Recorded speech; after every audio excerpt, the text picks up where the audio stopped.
Hello दोस्तों, स्वागत है मेरे यूट्यूब चैनल पर। और जैसा कि आपको पता है कि मैं मूल कॉन्सेप्ट के स्टोचोमेट्री क्वेश्चन सॉल्व करवा रहा हूँ PYQ से। तो उसमें 2 लेक्चर हो चुके हैं और आज इसका आखिरी लेक्चर है। आज स्टोचोमेट्री कोएफिशिएंट वाले सारे क्वेश्चन आपके सॉल्व हो जाएंगे। उसके बाद में हम नेक्स्ट टॉपिक के क्वेश्चन कराएंगे जिसका नाम है परसेंटेज कंपोजिशन। लेकिन उससे पहले जो हमारे इसमें 5 क्वेश्चन लगभग बचे हुए थे। क्वेश्चन नंबर हमारा 46 से लेकर 51 तक 46 से लेकर 51 तक बचा है। ये क्वेश्चन हमें सॉल्व करने हैं, ठीक है। तो जो लोग इस वीडियो में नए आए हैं, इस चैनल पर नए आए हैं, तो वो लोग प्रीवियस लेक्चर जो अपलोडेड है वो देख लें, क्योंकि अगर वो लेक्चर देख लेंगे तो फिर आपको अच्छे से समझ में आएगा। अदरवाइज थोड़ा प्रॉब्लम हो सकती है। तो गाइज स्टार्ट करते हैं क्वेश्चन नंबर 46 से। 45 क्वेश्चन आपका हो चुका था, 46 से स्टार्ट करना है, ठीक है। क्वेश्चन नंबर 46, ठीक है, ऐसे सही है। क्वेश्चन नंबर 46 से स्टार्ट करना है। क्वेश्चन नंबर 46 पढ़िए दोस्तों। क्वेश्चन नंबर 46 में क्या कह रहा है? The mass of carbon anode consumed in the production of 270 kg of aluminium metal from bauxite by the hall process. देखो बच्चों, फिलहाल ये जो हाल प्रोसेस है ये एल्यूमिनियम की प्यूरिफिकेशन की एक प्रोसेस है जो मेटलर्जी में पहले क्वेश्चन ये दे रखी होती थी, बट अब ये सिलेबस में नहीं है। बट क्वेश्चन PYQ में है तो हमें ये सॉल्व करना है। क्वेश्चन तो आ ही सकता है क्योंकि मूल कॉन्सेप्ट में अप्लाइड क्वेश्चन पूछते हैं, तो वो कैलकुलेटिव पोर्शन है, तो फिर ये क्वेश्चन आपको आना चाहिए। और ये रिएक्शन भी बहुत इजी है। रिएक्शन कैसे इजी है? इन्होंने पूछा कि in the production of 270 kg of aluminium metal from bauxite. तो बॉक्साइट का आपको फार्मूला पता होना चाहिए। बॉक्साइट का फार्मूला होता है Al2O3, ठीक। इसकी रिएक्शन कैसे कराई जा रही था? Mass of carbon anode consume, इसका मतलब इसकी रिएक्शन कार्बन से कराई जा रही होगी। और जब कार्बन से रिएक्शन हो रही होगी तो सीधी सी बात है, कार्बन से रिएक्शन होगी तो फिर जो प्रोडक्ट है उसमें CO2 बनेगा, तो CO2 बनेगा। और इसमें हमसे पूछा है कि मेटल की कितनी अमाउंट प्राप्त होगी। नहीं, कार्बन एनोड कितना कंज्यूम होगा in the production of 270 kg of aluminium metal. इसका मतलब मेटल बन रही होगी, एल्यूमिनियम मेटल बना लो, प्लस कार्बन जब कंज्यूम होगा तो वो बनाएगा CO2। अब उसके बाद में रिएक्शन को कर दो बैलेंस। तो देखो यहाँ पर ऑक्सीजन के कितने मॉलिक्यूल हैं? 3 मॉलिक्यूल हैं, 3 मॉलिक्यूल हैं, और एल्यूमिनियम के 2 मॉलिक्यूल हैं। तो हमें सबसे पहले ऑक्सीजन के एटम को हमें बैलेंस करना पड़ेगा। तो यहाँ पर 3 है तो हमने इधर भी 3 लगा दिया, ठीक, इधर 3 जोड़ दिया। अब इधर ऑक्सीजन की मॉलिक्यूल कितने हो गए? 3 दूनी 6, तो यहाँ 6 हो गए, और यहाँ पर कितनी है? 3। तो हम इसमें अगर 2 से मल्टीप्लाई कर दें तो हमारे ऑक्सीजन के मॉलिक्यूल बैलेंस हो जाएंगे। तो 3 दूनी 6, इधर भी 6 हो गए और इधर भी हमारे 6 हो गए, यानी कि ऑक्सीजन बैलेंस हो गया। कार्बन यहाँ पर कितना हो गया? 3, यहाँ पर कितना है? 1, तो हम यहाँ पर भी 3 से मल्टीप्लाई कर देंगे। अब देखो पूरी रिएक्शन बैलेंस हो गई। एल्यूमिनियम के यहाँ पर कितने हैं? 2 दूनी 4, 4 मॉलिक्यूल, इधर 4, तो फिर हमें यहाँ पर 4 से करना पड़ेगा। तो देखो 4 इधर है एल्यूमिनियम के, 4 एल्यूमिनियम इधर हो गया बैलेंस। कार्बन इधर 3 है, इधर कार्बन 3 हो गया। ऑक्सीजन इधर 6, ऑक्सीजन इधर 6 हो गया, यानी कि रिएक्शन हमारी बैलेंस हो चुकी है। अब हमसे जिसका डाटा दिया है उसे लिखना, और जो पूछा है उसको लिखना है। तो हमें मास ऑफ कार्बन एनोड निकालना है। तो हमने आपको बताया था कि अगर इस टाइप के क्वेश्चन दिए गए हों, एक का डाटा गिवन हो और एक का डाटा निकालना हो, तो आप क्या करें? जिसका डाटा पूछा गया हो उसका जो कोफिशिएंट होता है उसको 1/, में कर लें, इनटू मोल, ठीक। इसे बराबर कर दें किसके? जो जिसका डाटा हमें दिया गया है, एल्यूमिनियम का डाटा दिया है in the production of 270 kg of aluminium. तो 1/4 इधर भी कर लो, जो कोफिशिएंट होता है वो 1/, में आ जाता है यार, ठीक, इनटू मोल ऑफ एल्यूमिनियम। ये एल्यूमिनियम का हो गया, ये कार्बन का हो गया। अब हम मोल ना पूछ कर वेट पूछा है, तो हमें इसे मोल को कन्वर्ट करना है वेट अपॉन मॉलिक्यूलर वेट में। तो 1/3 weight of carbon upon molecular weight of carbon is equal to 1/4 weight of aluminium upon molecular weight of aluminium. तो 1/3 कार्बन का वेट हमसे पूछा है, ये कितना कार्बन कंज्यूम होगा, तो ये तो हमें निकालना ही है, अपॉन मॉलिक्यूलर वेट है कार्बन का कितना होता है 12 इक्वल टू 1/4 एल्यूमिनियम का वेट कितना है 270 kg मेटल भर रही है, तो 270 kg। और एल्यूमिनियम का आपको एटॉमिक मास पता ही होगा कितना होता है 270। तो आपको देखो ये 270 से 270 कैंसिल हो गया, यहाँ पर A4 से A3 कैंसिल हो गए, तो यहाँ पर कितना होगा 9, यहाँ 9 हो गया और यहाँ पर एक 10 बचा, तो वेट कितना हो जाएगा हमारा 9 × 10, ठीक। तो वेट हमारा आ गया 90 kg। तो ये हमारा थर्ड आंसर हो जाएगा इसमें, ठीक। उसके बाद में क्वेश्चन नंबर 47 पर बात करेंगे। 47 पर molarity of liquid HCl if density of solution is इतना। मोलरिटी ऑफ यानी मोलरिटी कैपिटल M की बात करा, ये हमसे पूछा है, ठीक है। If density of solution is इतना, सॉल्यूशन की डेंसिटी कितनी है 1.17 ग्राम पर सेंटीमीटर ग्राम पर सीसी, ठीक है। तो देखो मोल इसके डायरेक्ट फार्मूले होते हैं, एक हम फार्मूले बता दे रहे हैं मोलरिटी वाले। अगर आपको परसेंटेज दी गई हो एंड डेंसिटी दी गई हो और मोलरिटी आपसे पूछी गई हो, तो आप फार्मूला लगा दो मोलरिटी का, capital M equal to 10 × D मतलब density into X % upon molecular weight of given compound, ठीक। एक ये फार्मूला होता है। अगर आपको डेंसिटी नहीं दी गई हो, केवल परसेंटेज दी गई हो, तो आप ये फार्मूला लगा सकते हैं 10X% अपॉन मॉलिक्यूलर वेट, ठीक। और अगर आपको डेंसिटी दी गई हो परसेंटेज ना दी गई हो, तो आप ये फार्मूला लगाएंगे, यानी कि जो चीज़ लिखी हो वही लिख लो, जो ना दी गई हो उसे, जो दी ना गई हो उसे हटा दो। तो मैं डेंसिटी, इस क्वेश्चन में डेंसिटी दी गई है अपॉन, तो ये 10D अपॉन मॉलिक्यूलर वेट, ये वाला फार्मूला लगा दो। और एक चीज़ आपको ध्यान में रखना है, ध्यान में क्या रखना है, डेंसिटी जो यहाँ पर ली जाती है वो होती है ग्राम पर लीटर होती है, ये ग्राम पर लीटर, यानी कि ग्राम, और इसे ऐसे भी बोल सकते हैं ग्राम पर डेसीमीटर क्यूब, ठीक है। बट हमारा जो क्वेश्चन है, क्वेश्चन में हमारे जो डेंसिटी दी गई है वो किस में दी गई है ग्राम पर सेंटीमीटर क्यूब। और अगर ग्राम पर सेंटीमीटर क्यूब में अगर कोई भी चीज़ दी गई हो, डेंसिटी मतलब ग्राम पर सेंटीमीटर में, ग्राम पर सीसी में दी गई हो, तो हम इसी फार्मूले में 1000 का मल्टीप्लाई कर देते हैं। तो ये जो फार्मूले हैं ये ग्राम पर लीटर वाले फार्मूले हैं, जब हमें डेंसिटी ग्राम पर लीटर में या ग्राम पर डेसीमीटर क्यूब में दी गई हो। लेकिन अगर डेंसिटी ग्राम पर सेंटीमीटर क्यूब या ग्राम पर ml में दी जाए, तो हम इन सभी फार्मूलों में 1000 का मल्टीप्लाई कर देंगे। तो हमारा जो क्वेश्चन है उसमें ग्राम पर सीसी में दी गई है, तो हम इस फार्मूले में क्या कर देंगे, ये वाला फार्मूला यूज होगा, और हम इसमें क्या कर देंगे 1000 से मल्टीप्लाई और कर देंगे। तो 10 × D × 1000 अपॉन मॉलिक्यूलर वेट।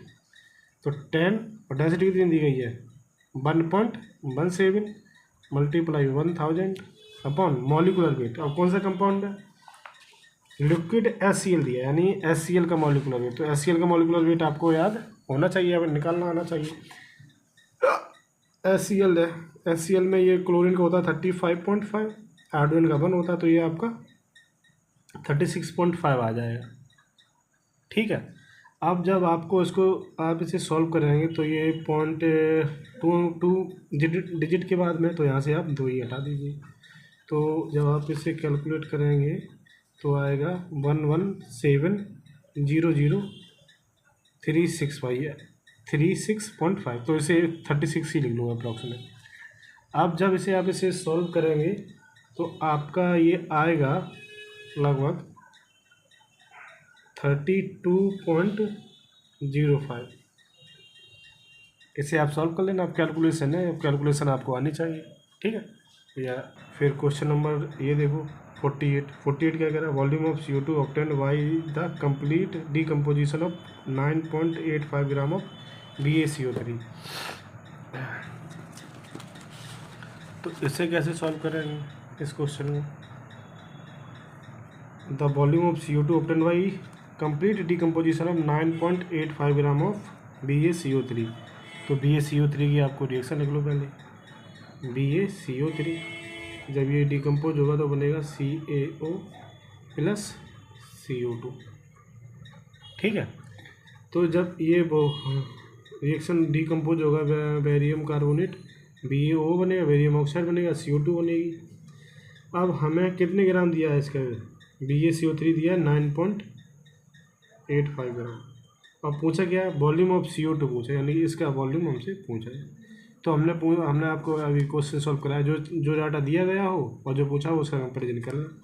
तो इसका कोएफिशिएंट 1 है, तो हम कहते हैं 1/1 multiply mole of BaCO3 equal to 1/1 mole of CO2, ठीक।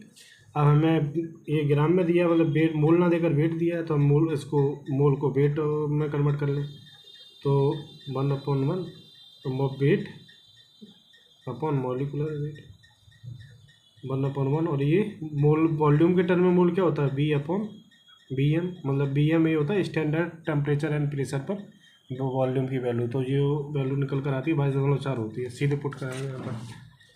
तो ये तो कोई जब से सॉल्व करें तो वेट कितना है 9.85, मॉलिकुलर वेट बेरियम सल्फेट का होता है 198, ठीक। बी ये होता है वॉल्यूम STP कितना होता है 22.4। तो जब आप इसको सॉल्व करेंगे तो देखो कर ही दें, क्योंकि V equal to 22.4 multiply 9.85 upon 198। अब देखो ये इतनी लेंथी कैलकुलेशन लग रही है, लेकिन आपको इसे इजी के फॉर्मेट में सॉल्व करना है। कैसे करना है, 22.4 दिया, इसे आप अप्रोक्स मान लो 22, और 9.85 को आप अप्रोक्स मान लो कितना 10, और 198 को मान लो कितना 200। क्योंकि आपने अगर 9 से 10 किया है तो फिर आपको इधर भी वैल्यू इंक्रीज में ही मानेंगे, अगर इधर डिक्रीज करते तो नीचे वाली वैल्यू को भी डिक्रीज करते। बट हम क्वेश्चन को सिंप्लीफाई करने के लिए हमें अपर में ही जाना पड़ेगा, तो इसे 10 कर लो तो ज़्यादा सही रहेगा। तो 10 कर दिया, फिर से 0.4 को यहाँ से निगलेक्ट कर दिया, और इसको फिर हमने बढ़ा दिया 200 कर दिया। तो 10 से 10 कैंसिल हो गया, तो हमारा क्या आया 22.20 आया, ठीक है। अब इसे सॉल्व करेंगे कितना 2.2/2, तो ये आएगा 1.1। तो ये वॉल्यूम किस में आएगी, हमारी लीटर में आएगी, क्योंकि वॉल्यूम हमसे लीटर में ही पूछा गया, और जो वॉल्यूम हमने पुट किया है यहाँ पर ये लीटर में ही पुट किया है, क्योंकि लीटर के फॉर्मेट में ही आंसर दिया था, तो हमने लीटर वाली वैल्यू लिखी। अगर यहाँ पर वॉल्यूम में ml में पूछा होता तो हम यहाँ पर 22,400 रखते, लेकिन हमें लीटर में पूछा इसलिए हमने 22,400 लिख दिया, ठीक है। इतना समझ आया होगा। फिर नेक्स्ट क्वेश्चन देखते हैं, नेक्स्ट क्वेश्चन क्या कह रहा है हमसे। नेक्स्ट क्वेश्चन इजी है, बहुत इजी क्वेश्चन है, क्वेश्चन नंबर 49। क्वेश्चन नंबर 49 में क्या है, 4NH3 gas plus 5O2 this gives 4NO plus 6H2O when 1 mole of ammonia and 1 mole of O2 are made to react to completion। तो उससे पूछा limiting reagent का question है। Option में कह रहा है कि ऑक्सीजन कंज्यूम होगा, कि NO का कितना बनेगा, कि H2 कितना बनेगा दिया, सबका डाटा दिया है कि 1 मोल NO बनेगा, कि 1 मोल H2O बनेगा, कि all ammonia will be consume. तो हमें रिएक्शन दी है, लिमिटेड रीजन से निकाल लो कि कितना क्या होगा। तो देखो 4NH3 plus 5O2 this gives 4NO plus 6H2O, ठीक है। ये रिएक्शन है। 1 मोल अमोनिया का 1 मोल दिया है, ऑक्सीजन का कितना दिया है, ऑक्सीजन का भी 1 मोल दिया है। तो लिमिटेड रीजन निकालने के लिए हमने आपको क्या बताया था, मोल अपॉन बैलेंसिंग फैक्टर या कोफिशिएंट। तो लिमिटेड रीजन कैसे निकालेंगे 1/4, और इसका आप निकालो 1/5। तो ये वैल्यू आई हमारी 0.25, और ये वैल्यू आई 0.2। तो लिमिटेड रीजन कौन होगा, जो वैल्यू कम होती है वही लिमिटेड बन जाती है। तो ये वैल्यू सबसे कम है इन दोनों में, तो 0.2, ये पूरा का पूरा यानी ऑक्सीजन पूरी की पूरी हमारी रिएक्शन में कंज्यूम हो जाएगी। तो ऑप्शन कैसे क्या दिए उसी के अकॉर्डिंग हमें सॉल्व करना रहता है। तो ऑप्शन देख लो क्या क्या दिया ऑप्शन में दिया all the oxygen will be consume. सही है, बिल्कुल सही बात है, क्योंकि यही लिमिटिंग रीजेंट है, तो यही आंसर आपका सही हो जाएगा। 1 mole of NO will be produce, नहीं, NO के कितने मोल बनेंगे? अब देखो, जो जितना लिमिटिंग रीजेंट होता है उतना ही प्रोडक्ट में ये बन जाता है, लेकिन अगर प्रोडक्ट का कोएफिशिएंट दिया हो कोई भी वैल्यू तो उसका भी मल्टीप्लाई हो जाता है। तो यहाँ पर फुल का भी मल्टीप्लाई करें तो ये कितना 0.8 मोल आपका ये बनेगा NO। अगर H2 की बात करते तो क्या करते 0.2 में मल्टीप्लाई कर देते कोएफिशिएंट कितने 6 का, तो हमारा यह आ जाता 1.2 मोल। तो लेकिन ऑप्शन में हमारे क्या दिए 1 mole of NO will be produced, नहीं गलत है, 0.8 मोल प्रोड्यूस करेगा। 1 मोल ऑफ H2O प्रोड्यूस, नहीं 1.2 मोल प्रोड्यूस करेगा। All the ammonia will be consume, नहीं अमोनिया कंज्यूम नहीं होगी, क्योंकि कंज्यूम वही होता है पूरा पूरा जो लिमिटिंग रीजेंट हो जाता है। तो हमारा आंसर फर्स्ट ही हो जाएगा इसमें। फिर क्वेश्चन नंबर 50 पर बात करेंगे। 50 क्वेश्चन नंबर क्या कह रहा है? क्वेश्चन नंबर 50 क्या कह रहा है, देखो पढ़ो 50 question number. The amount of zinc required to produce 2 to 4 ml of H2 at STP on treatment with dilute H2SO4। बहुत सारी बहुत रिएक्शन बनानी आनी चाहिए इन क्वेश्चन को सॉल्व करने के लिए। तो H2SO4 की रिएक्शन जब जिंक से करा रहे हैं तो क्या बनेगा ZnSO4 प्लस H2, ठीक है, ZnSO4। और ये हाइड्रोजन का क्या दिया है, द अमाउंट ऑफ जिंक, मतलब जिंक की अमाउंट पूछी है कितने किस में ग्राम में, जिंक की अमाउंट पूछी है ग्राम में। और हाइड्रोजन जो उसका हाइड्रोजन का वॉल्यूम कितना दिया है, the amount of required to produce, मतलब 224 ml हाइड्रोजन को बनाने के लिए जिंक की कितनी आवश्यकता होगी। तो हम जिंक का और हाइड्रोजन का कंपेरिजन कर दें तो क्या करें, अब इसका बना आप सीधे सॉल्व कर रहे हैं, आपको समझना चाहिए। यानी कि कोएफिशिएंट इसका भी 1 है इसका भी 1 है, तो हम सीधे कर दें mole of zinc equal to mole of H2, ये बराबर करें। तो इसको करें weight upon molecular weight equal to, अब वॉल्यूम गैस है ये गैस है तो इसका वॉल्यूम लेंगे, volume upon volume at STP। तो वेट हमें जिंक का पूछा है तो यही निकालना है। और मॉलिकुलर वेट कितना होता है इसका, मॉलिकुलर वेट जो एलिमेंट होता है उसका एटॉमिक वेट होता है, मॉलिक्यूल होगा कोई तो उसका मॉलिकुलर वेट पुट करेंगे। तो यहाँ पर एलिमेंट है तो इसका एटॉमिक वेट होगा। एटॉमिक वेट कितना होता है इसका 65। वॉल्यूम ये हमें दिया है कितना, इतना 224 ml हाइड्रोजन भर रही है। अब अगर ml में दिया है वॉल्यूम तो यहाँ पर STP में ml में वॉल्यूम कितना होता है 22,400 ml। तो हमारा ये 224 से 224 कैंसिल हो जाएगा और ये वेट निकालेंगे तो ये 65/100 ये आएगा, और जब ये ऊपर जाएगा तो ये 0.65 आ जाएगा ग्राम, यही हमारा आंसर हो जाएगा। तो 0.6 ग्राम ये थर्ड आंसर हो जाएगा। क्वेश्चन नंबर 51 देखो, क्वेश्चन नंबर 51 भी बहुत इजी सवाल है। At STP the density of CCl4 vapour in gram per litre will be nearest to. STP पर डेंसिटी पूछी है किसकी CCl4। अब आपको डेंसिटी निकालनी है तो डेंसिटी का फार्मूला क्या होता है, डेंसिटी होता है मास अपॉन वॉल्यूम। तो मास अगर आपके पास मास की वैल्यू पता हो और STP पर वॉल्यूम आपको पता ही है कितना होता है 22.4। मास आपको इसका निकालना पड़ेगा। मास कार्बन का कितना, तो कार्बन का हो गया 12 और एक क्लोरीन का होता है 35 अप्रॉक्स में, तो 4 क्लोरीन का कितना हो जाएगा 140 हो जाएगा लगभग। तो ये तुम्हारा आएगा 152। तो ये चीज़ पुट कर दो तो मास कितना आ गया इसका 152 और वॉल्यूम STP पर कितना होता है 22.4, कितना होता है 22.4। अब देखो इसको भी अप्रॉक्स मान लो, इसको 150 मान लो अप्रॉक्स में। अब ऊपर से कम वैल्यू कम ली है तो नीचे भी वैल्यू कम ले लो, इसको 22 मान लो अप्रॉक्स में, ठीक है। अब इसे आप सॉल्व करेंगे तो 150 और ये 22 तो लगभग ये 6 बार चला जाएगा लगभग 6 दूनी 12, 6 दूनी 12, 12 और 1 13। तो यहाँ पर ये कितना बचा 8 बचा और यहाँ पर 1 बचा, ठीक। तो ये जाएगा नहीं, तो दशमलव लगा लिया, फिर ये कर लिया। अब ये 22 से ये कराएंगे तो लगभग 22 से लगभग 5 बार चला जाएगा।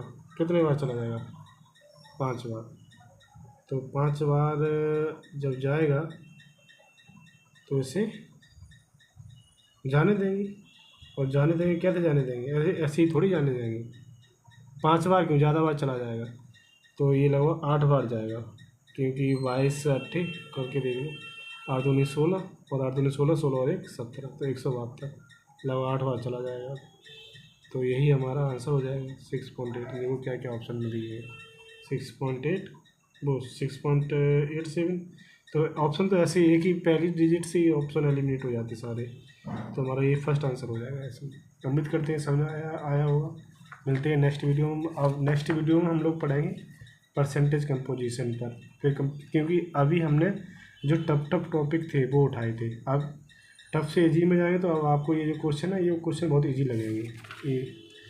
फिर उसके परसेंटेज कंपोजिशन पढ़ाएंगे, फिर उसके बाद में आपको कराएंगे मोल कॉन्सेप्ट में, मोलर मास पर बहुत इजी सवाल लगाएंगे फिर आपको ये, फिर एटॉमिक नंबर पर, फिर ये लॉ ऑफ केमिकल कंपोजिशन। ठीक है, चलो ठीक है, मिलते हैं नेक्स्ट वीडियो में।